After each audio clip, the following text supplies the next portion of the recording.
होळीला तर आपण पुरणपोळी करतोच, पण प्रत्येक सणाला कोल्हापूरकर पुरणपोळी ही करतातच। कोल्हापूर म्हटलं की कटाची आमटी आणि पुरणपोळी। मी माझ्या पद्धतीने कटाची आमटी केलेली आहे। तर कटाची आमटी आमच्याकडे असे भरभरून मसाले घालत नाहीत, फक्त थोडंसं खोबरं आणि थोडंसं कांदा घेतलेला आहे, आलं लसूण घेतलेलं आहे आणि अशा पद्धतीने केलेली आहे। आंबट गोड तिखट चवीची कटाची आमटी केलेली आहे। आता कटाची आमटी करणार आहे त्याच्यासाठी एक छोटा हा कांदा कापून घेतलेला आहे, तो मी भाजून घेणार आहे तेलावरती। थोडंसं तेल टाकूया।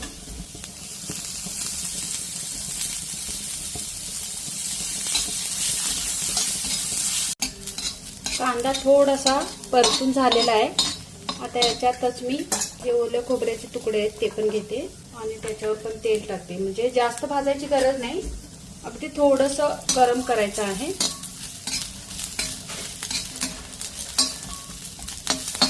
चला, खोबऱ्याला पण असा चटका बसलेला आहे। आता एक चमचा पांढरे तीळ टाकते, अगदी थोडेसे धणे मिक्स करून घेऊया। आता याच्यामध्ये 4-5 लसणाच्या पाकळ्या आणि 2-3 इंच आलं, ते छान परतून झालेलं आहे। गॅस बंद करते आणि हे प्लेटमध्ये काढून घेऊया। मिक्सरचं भांडं घेतलेलं आहे, त्याच्यामध्ये ही कोथिंबीर आणि हा आता भाजलेला मसाला। कटाच्या आमटीमध्ये जास्त असे मसाले नसतात, कारण कटाच्या आमटीचा फ्लेवर येण्यासाठी मसाले कमी घालायचे, म्हणून इथे मी ओलं खोबरं थोडंसं आणि थोडासा कांदा, धने आणि थोडेसे तीळ असे परतून घेतलेले आहे, फक्त जास्त असं करपवलेलं नाही।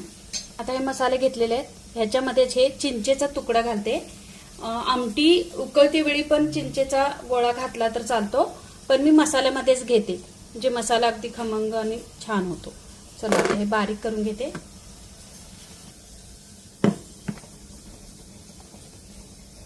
मसाला वाटून झालेला आहे, आपण आता कटाच्या आमटीला फोडणी देऊया। आता हे येळवणी काढलेलं अगदी थोडंसंच आहे, कारण मी 300 ग्राम डाळ घेतलेली, त्यामुळे अगदी थोडंसंच आहे, पण कटाची आमटी आपल्याला करायची आहे। पुरण केलेलं आहे, त्याच्यातलं मी थोडंसं पुरण ठेवलेलं आहे, म्हणजे आपण वरतून जो गूळ घालतो तो गूळ न घालता आता हे पुरण मी याच्यामध्ये मिक्स करते। म्हणजे कटाच्या आमटीला मिक्स करून घेऊया। थोडंसं मी गरम पाणी केलेलं आहे, आपल्याला थंड पाणी घालायचं नाही कटाची आमटी करते वेळी। हे मिक्स झालं की आपण ह्याच्यात थोडंसं गरम पाणी टाकूया। चला, आता आपण फोडणीला काय काय घेणार आहे ते बघूया। 2 ते 3 चमचे मी तेल टाकलेलं आहे। कटाच्या आमटीला थोडंसं तेल जास्तच लागतं। तेल तापलेलं आहे। अर्धा चमचा मोहरी,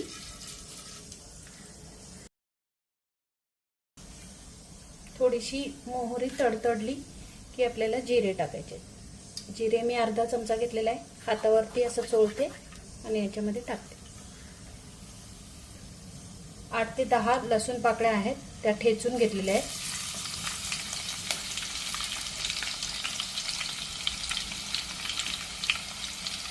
आणि याच्यामध्ये कढीपत्ता,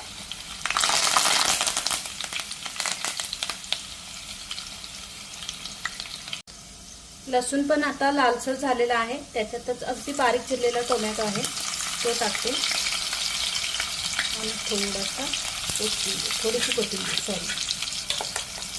आणि आपण हे वाटण केलं आहे ते टाकते। वाटण पण थोडंसं टाकायचं आहे।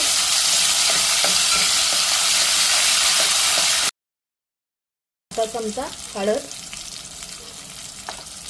हळद टाकून झालं की आपल्याला लाल तिखट टाकायचं आहे। कोल्हापुरी कांदा लसूण मसाला आहे, तो टाकते 2 चमचे। मिक्स करून घेऊया।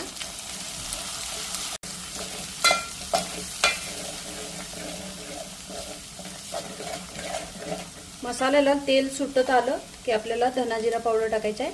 आता कांदा लसूण मसाला आहे, तर आपल्याला दुसरा मसाला कुठलाही टाकण्याची गरज नाही।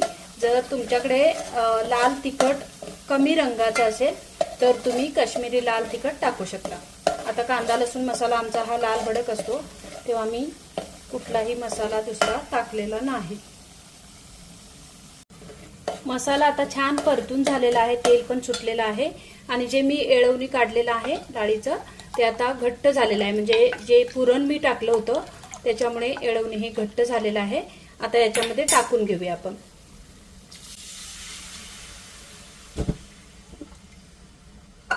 थोडंसं मिक्स करून घेऊया.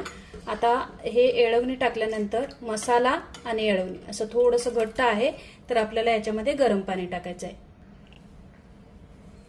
याच्यामध्ये आता गरम पाणी टाकूया.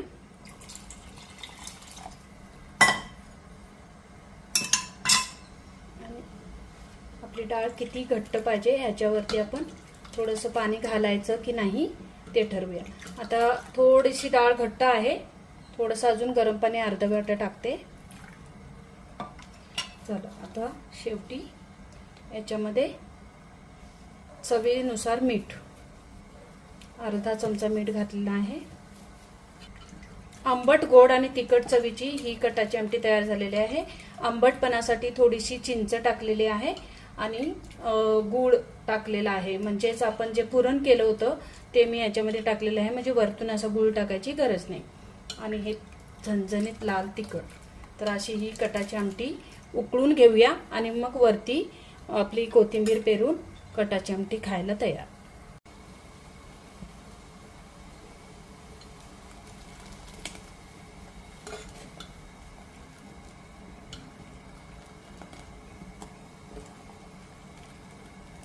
छान मस्त कटाची आमटी तयार झालेली आहे आणि उकळी पण आलेली आहे.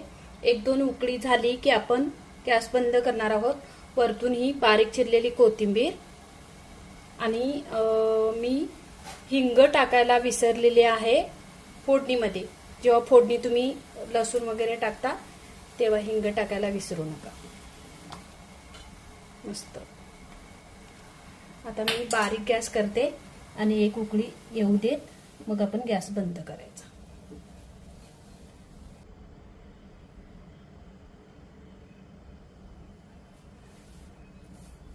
मस्त याच्यावरती ओलं खोबरं जरी पेरलं तर आमटी की छान लागते, मस्त लागते. तर ही कटाची आमटी तयार झालेली आहे. होळीला नक्की करून बघा अशी कटाची आमटी. ही अगदी थोड्याच प्रमाणात होती. जेवढी तुमचं येळवणी आहे त्याच्यावर थोडासा मसाला वाढवा आणि येळवणी जास्त असेल तर तिखट मीठ ह्याचा अंदाज घेऊन अशीची अशी ही येळवण्याची आमटी कोल्हापुरी येळवण्याची आमटी तयार आहे. चला आता आपण पुरणपोळी आणि कटाची आमटी खायला घेऊया. गॅस बंद करूया. वा, गॅस बंद करेल तसा छान कटाच्या आमटीला कट आलेला आहे आणि वा वा मस्त. तर कटाची आमटी आमच्या इकडे असे भरभरून मसाले घालत नाहीत, फक्त थोडंसं खोबरं आणि थोडंसं कांदा घेतलेला आहे, आलं लसूण घेतलेलं आहे आणि अशा पद्धतीने केलेली आहे आणि खूप छान होते ती